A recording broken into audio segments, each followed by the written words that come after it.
సేట్ ఉంటారు కదా, సేట్ గారి గురించే కదా మనము రెగ్యులర్గా సేట్ అంత దూరం అయితే వాయిస్ వినిపించదేమో. వస్తుందా?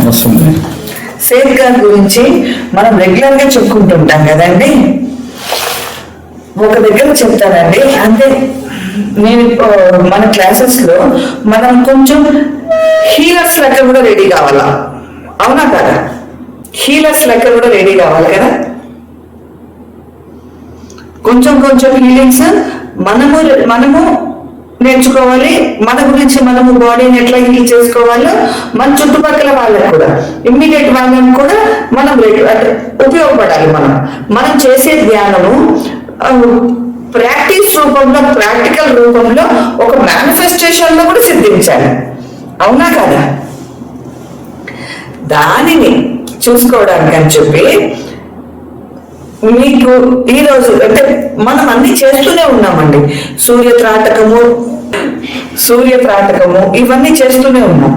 ఇవన్నీ ప్రాక్టికల్ సెషన్సే, చాలా ప్రాక్టికల్ సెషన్స్. మన మైండ్ గురించి మనం తెలుసుకుంటున్నాము, ఎక్కడ డిస్టర్బెన్స్ జరుగుతున్నది అని కూడా తెలుసుకుంటున్నాం. ఎవరికి వాళ్ళ సైకలాజికల్ అనాలిసిస్ చేసుకోవాలండి. ఎందుకంటే మైండ్ అనేది చాలా వాస్ట్ పోర్షన్ అయ్యేసరికి ఇక్కడ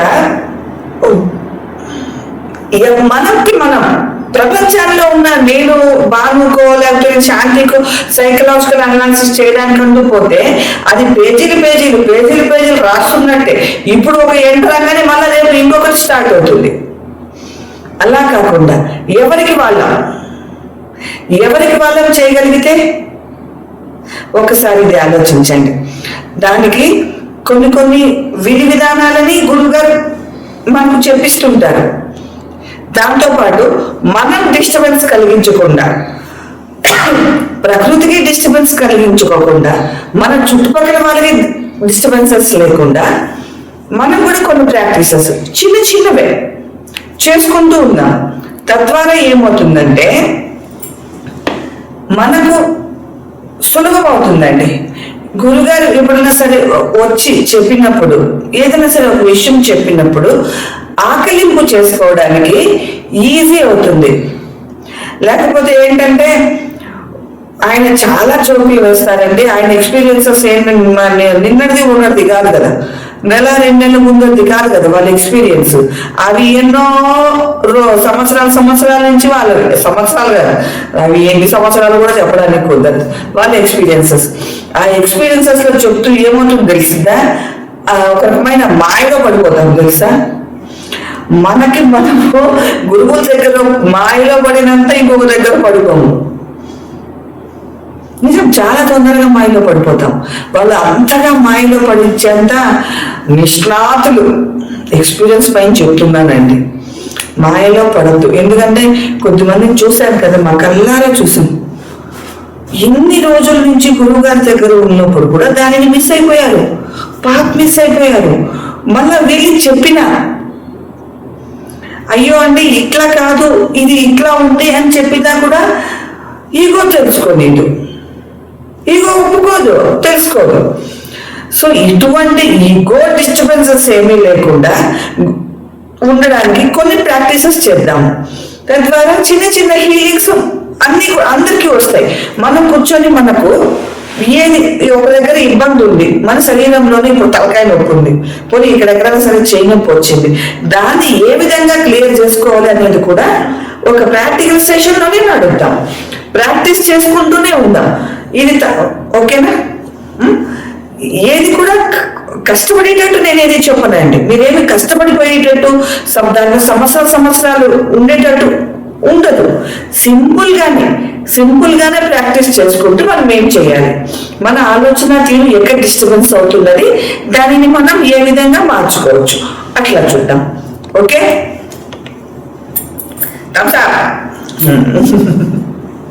రైట్. ఇప్పుడు సేత్ అండి ఒక విషయం చెప్తారు. ఫస్ట్ ఇది ఏంటంటే the nature of personal reality. The nature of personal reality అన్న పుస్తకంలో సేత్ ఒక విషయం చెప్తారు. ఫస్ట్ ఎక్సర్సైజ్ అన్నమాట అది. మీ యొక్క ఫీలింగ్ టోన్ని, ఆ వర్డ్ చూడండి, ఫీలింగ్ టోన్, మీ యొక్క ఫీలింగ్ టోన్ని మీరు తెలుసుకోండి అంటారు.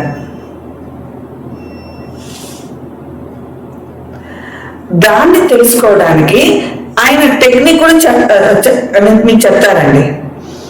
పర్సనల్ రియాలిటీని చేంజ్ చేసుకోవడంతో పాటు ఈ ఫీలింగ్ టోన్ని మనం తెలుసుకోగలిగితే మనం హీలింగ్ సెషన్లోకి ఎంటర్ అవుతాం. తెలుసా,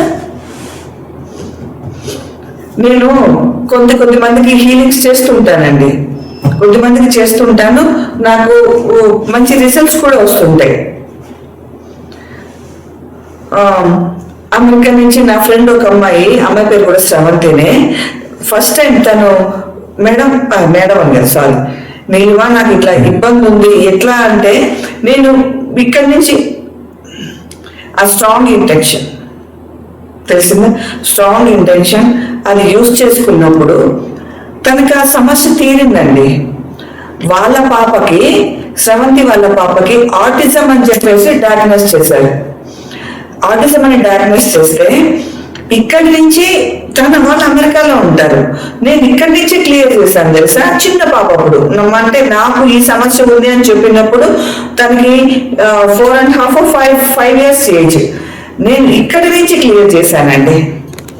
కొన్ని పాయింట్స్ చెప్పాను కనెక్ట్ థెరపీలో, కానీ ఏం తెలిసిందే ఇప్పుడు ఆ పాపకి 12 years ఏజ్, హెల్తీ పాప, క్యూట్, బ్యూటిఫుల్, హెల్తీ పాప. అంటే ఇవన్నీ కూడా మనకు ఎట్లా సాధ్యమవుతుంటాయి అంటే ఎట్లా అంటే మన యొక్క ఫీలింగ్ తో మనం టచ్ రావాలి. తెలుసా, ఇది ఇంకొకరికి నేర్పించాలంటే ఎట్లా అని చెప్పేసి నేను ఈ వారం అంతా కూడా దీనిపైనే నచ్చింది. ఈ వారం కాదు, 15 days నుంచినండి ఈ హీలింగ్ సిస్టమ్స్ నేర్పించాలంటే ఏం చేయాలి, ఎట్లా అనుకుంటే ఈ పర్సనల్ రియాలిటీ బుక్ మొత్తం చదివేసినాను, కానీ మళ్ళీ ఫస్ట్ నుంచి చదువుతున్నప్పుడు ఇంకో విధంగా తెలియడం మొదలుపెట్టింది. ఫస్ట్ దగ్గర నుంచి ఎంత క్లారిటీగా చెప్తారు తెలిసిందా. సో నేను మీకు ఇప్పుడు ఫస్ట్ సెషన్ నేర్పిస్తున్నా, ఫస్ట్ సెషన్ చూపిస్తున్నాను. మీ ఫీలింగ్ టోన్ మీరు తెలుసుకోండి. ఈ ఫీలింగ్ టోన్ అనేది మన జన్మల నుంచి మనతోనే వస్తుంది. మీరు నేను ఒక హిస్టరీ లేకుండా పుట్టలేదు. We are carrying that history. ఎక్కడుంది ఆ హిస్టరీ అంటే మన జీన్స్ లో ఎంబెడెడ్ అయింది. ఆ జీన్స్ లో ఎంబెడెడ్ చేసుకునేసే మన హిస్టరీని అంతా మోసుకొని పుట్టాము. పుట్టు మన సెల్ ఫోన్ లో ఇక్కడి నుంచి వచ్చేటప్పుడు నాకు ఈ స్ట్రాంగ్ క్యారెక్టరిస్టిక్స్ కావాలి, ఈ క్యారెక్టరిస్టిక్స్ లో నేను ఈ ఎక్స్పీరియన్స్ పొందాలనుకుంటున్నాను అని చెప్పి ముందుగానే మన ఇన్నర్ సెల్ఫ్ క్లియర్ చేసుకుంది. ఆ స్ట్రాంగ్ క్యారెక్టరిస్టిక్ తో మనం పుట్టామన్నమాట. తెలిసిందా, అది కూడా ఎందుకు, ఫర్ ఏ రీజన్, ఒక రీజన్ కోసము ఆ స్ట్రాంగ్ క్యారెక్టరిస్టిక్స్ తో మనం పుట్టడం జరిగింది. ఆ స్ట్రాంగ్ క్యారెక్టరిస్టిక్స్ ఏంటి, మన ఇన్నర్ సెల్ఫ్ ఈ స్ట్రాంగ్ క్యారెక్టరిస్టిక్స్ ని ఎప్పుడైనా సరే మార్చగలదు. మన ఇన్నర్ సెల్ఫ్ తెలిసిందా, ఎందుకు మార్చడం లేదు, ఎందుకు మనం అసలు ఆ లైన్ లోనే ఆలోచించడం లేదే. మనం ఫిక్స్ చేసేసుకున్నాం, చిన్నప్పటి నుంచి మనకు వచ్చినట్టువి, పుట్టినప్పటి నుంచి మనకు వచ్చినట్టువి మనం ఫిక్స్ అయిపోయి ఉంటాం, ఇదే ఆలోచనలో మనం ఉంటాం. అట్లా కాకుండా కొంతమంది ఏంటంటే మన పూర్వజన్మ అంటే కర్మలు కూడా మనం మోసుకొని వస్తుంటాం, ఇట్లా కూడా ఫిక్స్ అయి ఉంటాం. ఈ రెండింటి నుంచి కొంచెం షిఫ్ట్ అయ్యి ఇన్నర్ సెల్ఫ్ ఎప్పుడైనా సరే మన క్యారెక్టరిస్టిక్స్ మార్చుకోగలదు. తన యొక్క క్యారెక్టరిస్టిక్స్ మార్చుకుని దాని వలన కాన్షియస్ మైండ్ పైన ఇన్ఫ్లుయెన్స్ చూపెట్టగలదు. అర్థమైందా, తన యొక్క ఇన్నర్ క్యారెక్టరిస్టిక్స్ మార్చుకుని దాని వలన తన కాన్షియస్ మైండ్ పైన ఇన్ఫ్లుయెన్స్ చూపెట్టగలదు. ఇది ఒక అండర్లైన్. ఫిజికల్ బాడీ నుంచి కన్ను ఎట్లా పుడుతుందో మన సైట్ నుంచి, అంటే మన ఫిజికల్ బాడీ ఒక లెవెల్ కదండి, మన 7 levels ఆఫ్ బాడీస్ లో ఫిజికల్ లెవెల్ ఒక దాంట్లో, అక్కడి నుంచి కన్ను పుట్టింది. ఆ కన్నుతో మనం బయట ప్రపంచాన్ని చూస్తున్నాం. ఆ కనిపిస్తున్న రిఫ్లెక్షన్, మనం సృష్టించిన రిఫ్లెక్షనే మనం సత్యమని అనుకుంటూ మన మేనిఫెస్టేషన్ దాని గురించి చేస్తున్నాం.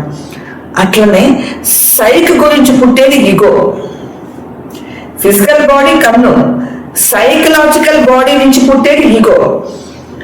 ఈ ఫిజికల్ బాడీ నుంచి పుట్టిన కన్ను ఎట్లయితే తనను చూసుకోలేదో, ఈగో కూడా తను చూసుకోలేదండి. అర్థమైందా? ఇప్పుడు నేను కన్నుతో చూస్తున్నా, మిమ్మల్ని అందరినీ చూసినప్పుడు మిమ్మల్ని నేను చూస్తున్నాను, కానీ నా కన్ను నేను చూస్తున్నానా? నా కన్నులో rods and cones, vitreous humour, aqueous humour, retina, cornea, sclera, ఇవన్నీ నాకు కనిపిస్తున్నాయా? లేదు. కన్ను తన చుట్టూ ఉన్నదాన్ని మాత్రమే చూసి లోపలికి పంపిస్తుంది.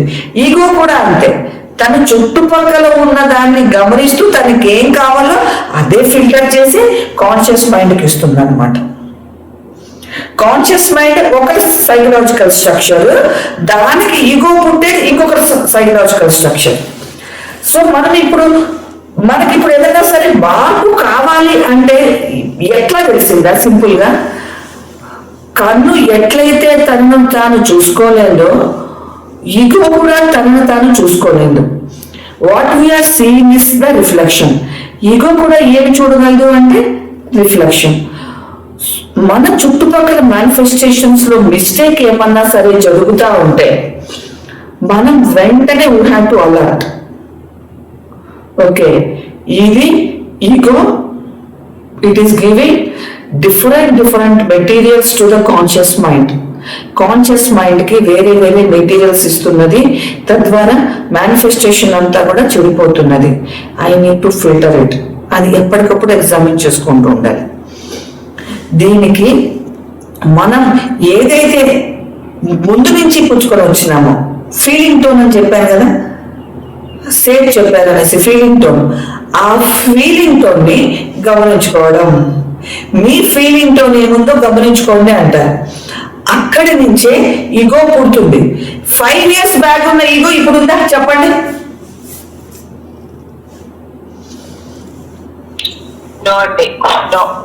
ఉండదు.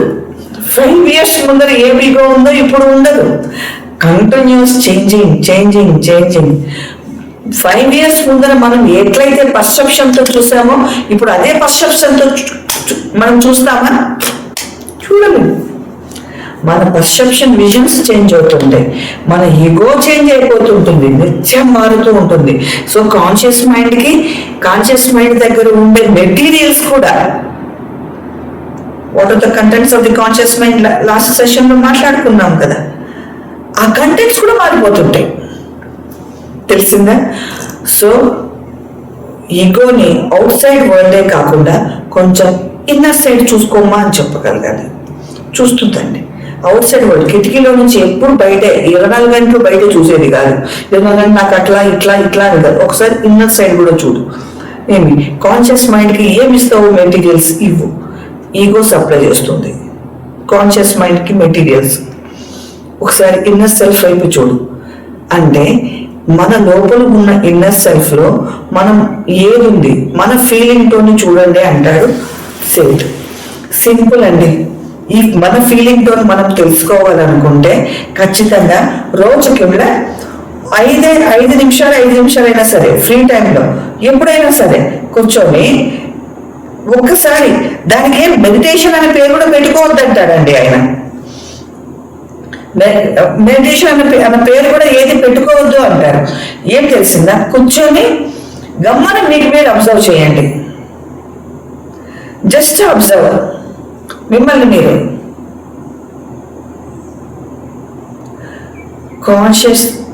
అన్కాన్షియస్ థాట్స్ అన్ని కాన్షియస్ అవ్వడం మొదలు పెడతాయి. ఇవన్నీ కూడా ఒక బేస్ నుంచే మొదలవుతాయి. అదే మీ ఫీలింగ్ టోన్. ఒక్కసారిగా కనుక్కోవడం కష్టమే. మీ ప్యాషన్ని క్యాచ్ చేసి కూడా మీరు ఫీలింగ్ టోన్కి వెళ్ళొచ్చు. మీ కాన్షియస్ మైండ్లో మీకు ఎటువంటి ఆలోచనలు వస్తున్నాయో ఒక్కసారిగా గమనించుకొని కూడా మీరు ఆ ఫీలింగ్ టోన్కి వెళ్ళచ్చు. ఈ ఫీలింగ్ టోన్ యొక్క ఎగ్జాంపుల్స్ అసలు ఏంటి, కొంతమందికి డౌట్ వచ్చేస్తుంది అసలు ఫీలింగ్ అంటే ఏంటి అని. మీకు ఎమోషన్కి ఫీలింగ్కి తేడా తెలుసా? ఎవరైనా చెప్తారా? What is feeling and what is emotion? చెప్పగలరా? ఎమోషన్ ఏంటి, ఫీలింగ్ ఏంటి? ఎమోషన్ అంటే ఇట్స్ ఏ షార్ట్ టర్మ్ అండి, భావోద్రేకం. అర్థమైందా? అప్పటికప్పుడు కోపము, బాధ, టపటపని ఏడ్చేయడం, తెలిసిందా? భావోద్రేకం వచ్చి ఎమోషన్. ఫీలింగ్ వచ్చి లాంగ్ టర్మ్, చాలా రోజుల నుంచి మనం అట్లా మిగిలిపోయి ఉంటుంది. ఈ ఎమోషన్ సడన్ గా వచ్చి వెళ్ళిపోయింది, అక్యూట్, ఎప్పటికీ మనతో పాటే ఉండేది. నువ్వు ఎట్లా ఫీల్ అవుతున్నావు, ఏ విధంగా ఫీల్ అవుతున్నావు, ఈ ఫీలింగ్ తోను మనం ఎప్పటి నుంచో మన హిస్టరీలో జమానా తెచ్చుకుంటాం. ఆ ఫీలింగ్ టోన్ని క్యాచ్ చేయండి అంటాడు సేత్. మీ ఫీలింగ్ టోన్ కానీ పూల్ అని అనుకుంటూ వస్తున్నారా? మీ ఫీలింగ్ టోన్ అది thinking your pool. Me feeling tone నేను ఇంతే, నా బతికి ఇంతే, నేను ఇట్లా బీదవాడిగా బతకాల్సిందే, అదేమన్నా మీ ఫీలింగ్ టోన్ ఉందా? నా ఆరోగ్యం ఇంతేనా? ఇప్పుడు ఇట్లా అనారోగ్యంతో ఉండాల్సిందేనా? నా ఇట్లేనా? ఇదేమన్నా మీ ఫీలింగ్ టోన్ ఉందా? Just examine. మీరు ఎక్కడెక్కడ డౌన్ అయిపోతున్నారో, పోనీ ఎక్కడెక్కడ మీరు హైగా ఫీల్ అవుతున్నారు మీరు గమనించండి. ఒక్కసారి లోగా ఫీల్ అయ్యామంటే మన 5D డైమెన్షన్స్ ఆఫ్ లైఫ్ అన్ని కూడా లోగానే ఫీల్ అయిపోతుంటాం. కొంతమంది అనుకుంటుంటారు స్పిరిచువాలిటీలో ఉండడం అంటే ఏడు మొహంతో ఉండడము, వైరాగ్యంతో ఉండడము, ఏమి సంతోషం ఎక్స్ప్రెస్ కూడా, సంతోషాన్ని ఎక్స్ప్రెస్ చేయాలన్నా కూడా బాధ, అవి కూడా ఫీల్ అవుతుంటారు. సో మీ ఫీలింగ్ టోన్ ఎలా ఉందో గమనించుకోండి, ట్రై చేయండి. ఈ రోజు నుంచి మీ ఫీలింగ్ టోన్, అసలు మీ రియాలిటీలో మీరు అక్కడి నుంచే మీ యొక్క అవన్నీ పుడతాయి, మీ ఆలోచనలన్నీ కూడా అక్కడి నుంచే పుడతాయి.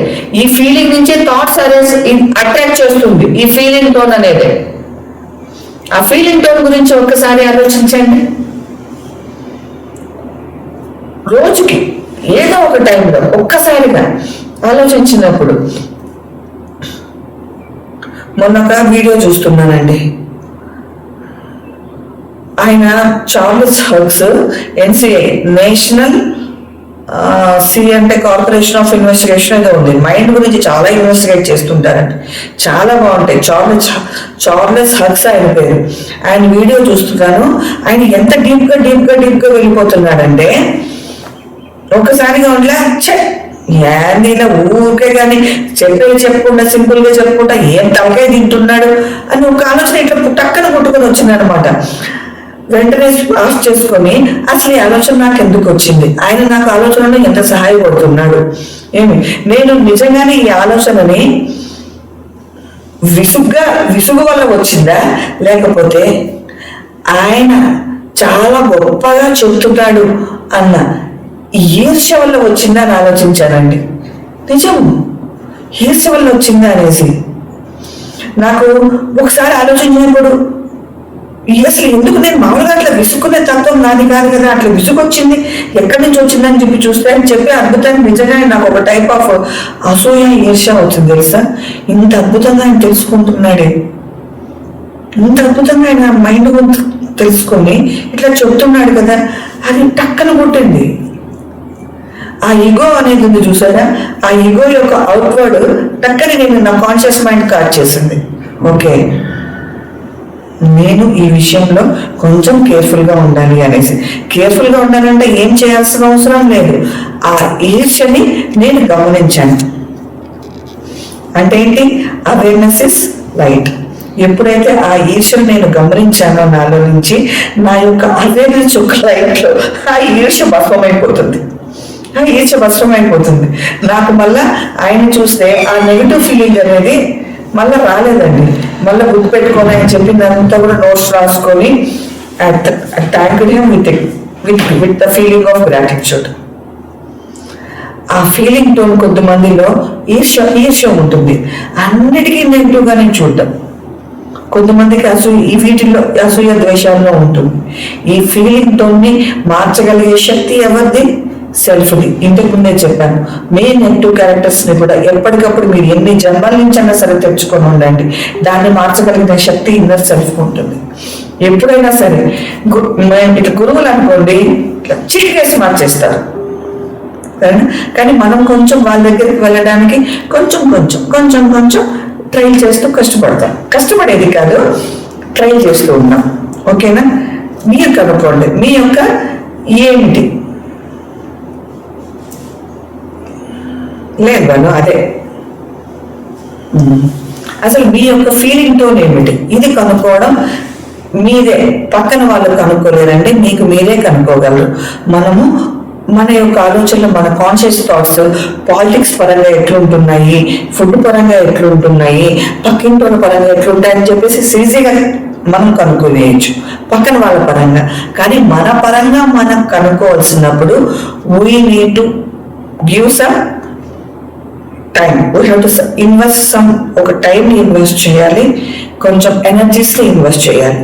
ఇన్వెస్ట్ చేసినప్పుడు ఈ ఫీలింగ్ టోన్ ఫస్ట్ స్టెప్ నేను ఇచ్చిన దాంట్లో ఈ ఫీలింగ్ టోన్ కానీ మీరు కనుక్కోగలిగితే దాని నుంచి అరైజ్ అవుతున్న ఈగో సిస్టమ్స్ అన్నిటినీ కూడా మనం కనుక్కోవచ్చు. ఇది సేత్ గారు చెప్పిన ఫస్ట్ స్టెప్. చేస్తారా? మీ ఫీలింగ్ టోన్ మీరు కనుక్కోగలరా? ఈ ఫీలింగ్ టోన్ మనం కనుక్కుందామండి.